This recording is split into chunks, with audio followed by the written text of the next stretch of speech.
In today's video, I'm going to teach you how to use Auto Cutout in CapCut.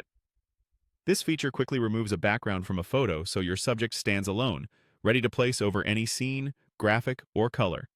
It's fast, clean, and perfect for thumbnails, social posts, and ads when you want a crisp, professional look without manual masking. Start by opening CapCut and heading into the editor. You'll want to be in a workspace where you can view the canvas and timeline so you can see changes as they happen. Make sure you've got a stable internet connection, because the background removal runs best when CapCut can process the image smoothly.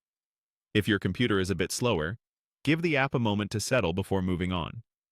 Next, look for the Auto Cutout option in the Tools panel.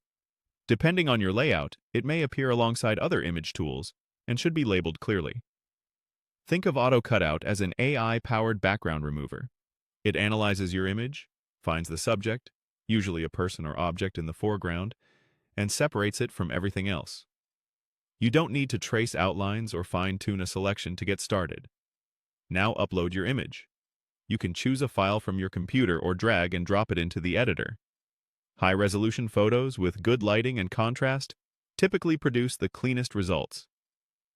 Formats like JPG and PNG are ideal. For tricky subjects, such as hair, fur, or semi-transparent edges, a solid or uncluttered background helps the AI understand what to keep. If you're working with a product shot, avoid heavy shadows or extremely low contrast between the subject and the background. After you add the image, let the results load. You'll see a brief processing period while CapCut does the heavy lifting. Avoid clicking around during this moment.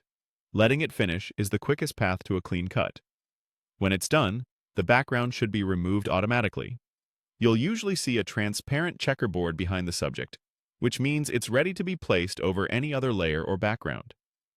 Take a second to zoom in and scan the edges. If you notice small areas that didn't cut perfectly, consider trying a version of the image with better lighting or stronger contrast for even cleaner results. Patience here pays off, especially on detailed edges. That's all there is to it. Open CapCut, use Auto Cutout, upload your image, and wait for the automated result. With a good source photo and a moment of processing time, you'll have a polished, background-free subject ready to drop into your next creation.